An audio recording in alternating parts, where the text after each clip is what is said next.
उत्तर प्रदेश के मिर्जापुर में दबंग अपराधी युवक की चाकू मारकर और पत्थर से कुचलकर हत्या कर दी। दुकान पर सामान खरीदते समय विवाद के बाद दुकानदार ने हत्या किया। मृतक का दुकानदार से पहले से ही विवाद चल रहा है। पुलिस ने आरोपी युवक को गिरफ्तार कर पूछताछ में जुटी। बताया जा रहा है कि आदलहाट थाना क्षेत्र के टेढ़ुआ में विशाल गिरी के पिता किराना की दुकान खोले हैं। दुकान से पिता खाना खाने घर गए थे तो विशाल गिरी को दुकान संभालने के लिए बैठा दिया। वहीं दुकान पर सामान खरीदने आए गांव के सूरज गिरी ने सामान लेने के बाद पैसा मांगने पर पैसा नहीं दिया। विशाल गिरी के पिता को गाली देते हुए आपत्तिजनक भाषा का इस्तेमाल किया, जिससे नाराज होकर दुकानदार ने इसका विरोध किया। मगर विवाद बढ़ा तो दुकान में रखे चाकू से उसने सूरज गिरी पर हमला कर दिया। चाकू लगने के बाद जब वो घायल होकर जमीन पर गिर गया, जिसके बाद पास ही रखा पत्थर बड़ा टुकड़ा उठाकर सिर पर पटक दिया, जिसके बाद घायल अवस्था में वाराणसी ट्रॉमा सेंटर अस्पताल लाया गया, जहां पर इलाज के दौरान उसकी मौत हो गई। जनपद मिर्जापुर के थाना आदलहाट का मामला है।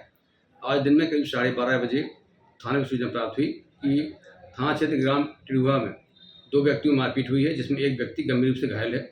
इस सूचना पर थाने का पुलिस मैं थाना प्रभारी मौके पर पहुंचे तो देखा गया कि वहाँ सूरजगिरी नाम का व्यक्ति गंभीर रूप से घायल अवस्था में पड़ा हुआ था और जिस व्यक्ति पर मारा गया था विशाल गिरी, उसको पुलिस द्वारा पकड़ लिया गया।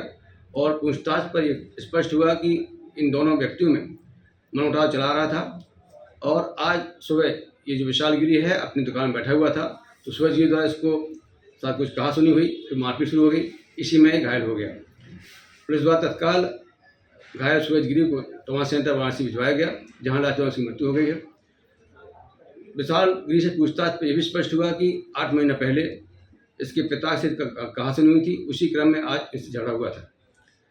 ये मृतक सूरज गिरी है, ये सामान्यतः वाराणसी में रहता था और एक आपराधिक पृष्ठभूमि का व्यक्ति है।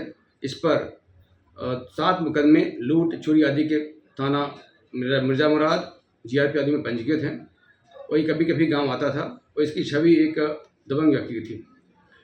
मृतक के परिजनों से संपर्क स्थापित हो गया है, उनसे तहरीर प्राप्त करके अभी पंजीकृत किया जा रहा है और मौके पर शांति व्यवस्था बनी हुई है।